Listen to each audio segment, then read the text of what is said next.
Alors, je pense que ça nous pose un problème sur le débat sur la transmission des savoirs.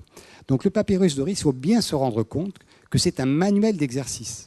Il n'a jamais été dans l'esprit du scribe à Metz de nous donner le raisonnement et les formules mathématiques qui sont les raisonnements qui étaient derrière. Il a juste écrit comment d'autres scribes comme lui pouvaient apprendre à manipuler ces formules. Autrement dit, nous sommes devant un cahier d'exercice et pas un livre de cours.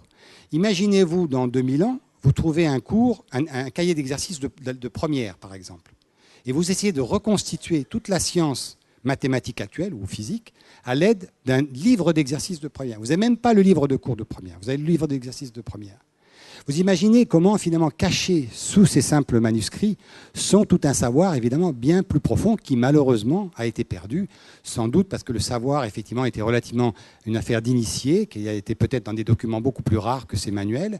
Mais, en fait, on a effectivement accès, par ces petites fenêtres que nous donnent ces papyrus, notamment mathématiques. On regrette qu'il n'y ait pas de papyrus astronomique équivalent, même d'exercice, ça nous aurait donné un peu la méthode égyptienne, à des connaissances extrêmement profondes. Il s'agit évidemment de l'invention de concepts géométriques. C'est-à-dire, quand le scribe fait son calcul de pyramide tronquée, il ne s'agit pas d'un objet dans la nature, il s'agit d'un objet symbolisé, de l'objet parfait. Et il considère qu'effectivement, il va après essayer de construire cette pyramide en fonction de ça. Donc il y a une abstraction, une invention des formes géométriques. Et ensuite, il y a effectivement dans la manipulation des quantités abstraites une espèce d'abstraction totale. Il faut penser qu'on peut manipuler des quantités abstraites. Ce n'est pas évident pour faire une formule. Il a fallu effectivement des siècles par ailleurs après. Alors, la transmission des savoirs, pourquoi ? Parce qu'en fait, finalement, nous en tant qu'Européens, évidemment, nous avons un dogme peut-être un peu trop présent dans notre subconscient, c'est que pour nous, les Grecs ont tout inventé. Alors, d'une certaine façon, c'est un peu absurde. Il y avait quelque chose avant les Grecs, il y a eu quelque chose après les Grecs, mais nous, dans notre culture, c'est ça qui m'a frappé quand même quand on analyse tous ces textes, nous voulons nous raconter quelque chose comme une filiation directe avec, effectivement, la science grecque antique. Alors, bien évidemment, vous comprenez que je ne vais pas faire dire aux textes qu'ils ne disent pas. Il y a très peu de textes. Par exemple, tous les textes scientifiques grecs sont des textes bien postérieurs aux Grecs. Ils ont été retrouvés au IXe siècle. On pourrait parler d'Euclide. Il reste quand même un document d'Euclide du IIIe siècle. L'Almageste, il n'y a que 2 documents du IXe siècle qui ont été retraduits de l'arabe.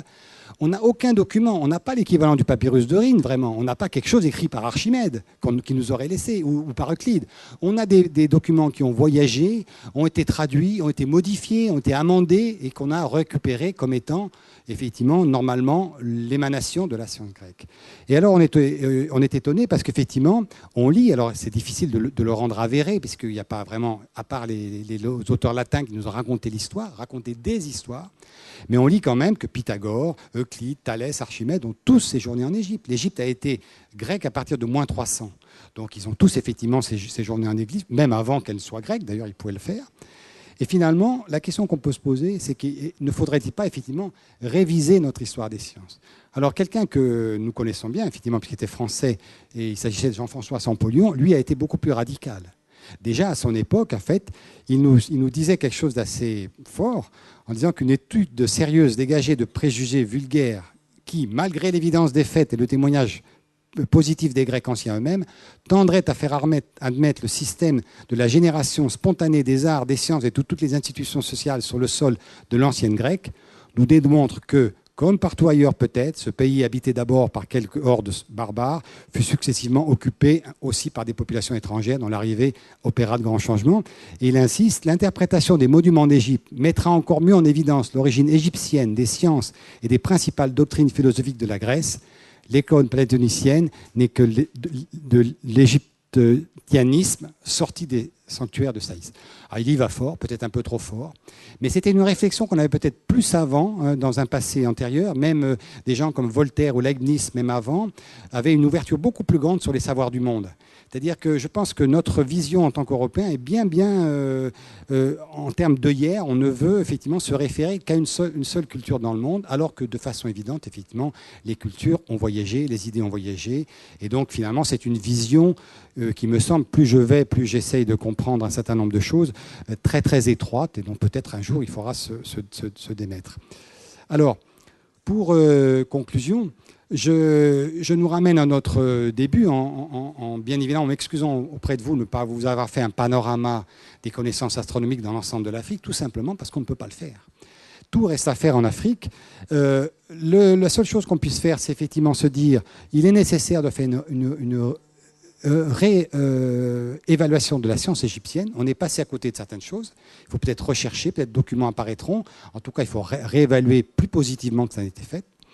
Je cite à cet exemple-là un homme remarquable, qui s'appelle Cheikh Anta Diop, qui a fait une thèse dans les années 70 sur la culture égyptienne. Peut-être que certaines de ses conclusions ont choqué des gens parce qu'évidemment, il pensait que même tous les pharaons étaient noirs. Enfin, il y a eu des choses qui ont été un petit peu débattues, mais il a raison dans un certain nombre des pharaons égyptiens étaient vraiment issus de la Nubie, donc de l'Afrique noire. Après, effectivement, mais il écrit un très très beau livre qui s'appelle Civilisation ou barbarie, où il met en regard le regard des Européens et la réalité de l'Afrique. Alors ensuite, effectivement, la révision de ce qu'on appelle le miracle grec, ça c'est vrai qu'effectivement, il faudra qu'un jour, effectivement, on revoie ça parce que ça nous met trop d'œillères pour voir le reste. Alors à l'heure actuelle, il se fait un inventaire des sources astronomiques en Afrique à travers un projet qui s'appelle l'héritage de l'UNESCO. Pour l'instant, je vous ai cité les seules choses qui remontent un petit peu à la surface. Alors, bien évidemment, l'Égypte ancienne, bien évidemment, effectivement, les Dogons du Mali. Il y a aussi les Yoruba au Nigeria et Bénin, les Bushmen en Namibie et en Afrique du Sud, et puis aussi une très belle bibliothèque de Tombouctou, mais qui est bien postérieure, qui est du XVe siècle, qui est plutôt des traités d'astronomie islamique, mais qui effectivement est en train d'être fouillée par des Africains du Sud, notamment Médoupé. Et en fait, si vous voulez, d'une certaine façon, voilà, le champ est libre. Je pense que c'est plutôt sans doute aux Africains eux-mêmes de faire le travail. On n'est plus aux époques de colonisation où les Européens s'arrogeaient le droit, effectivement, d'aller partout et de décréter la bonne parole. Mais c'est vrai que ce serait très intéressant si un jour on avait une vision beaucoup plus complexe. Évidemment, les gens en Afrique avaient finalement une connaissance du ciel, mais on en a trop peu de traces. C'est pour ça que mon exposé vous paraîtra peut-être décevant sur certains aspects. Pour vous consoler, je vais quand même vous citer un très beau conte Dogon qui va nous réconcilier avec tout ça. Alors, les Dogons nous racontent qu'à l'aube des temps, le ciel était beaucoup plus proche de la terre.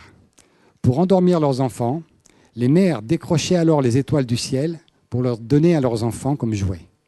Lorsque les enfants étaient fatigués de ces jouets, les mères les remettaient au ciel. Alors évidemment, comme vous le savez, depuis le ciel s'est séparé de la terre, mais effectivement, peut-être qu'à travers les étoiles, les hommes, encore aujourd'hui, contemplent leur rêve d'enfant, peut-être à jamais évanoui. C'est ce genre de notion qui nous montre qu'effectivement, cette astronomie est universelle et éternelle. Merci beaucoup.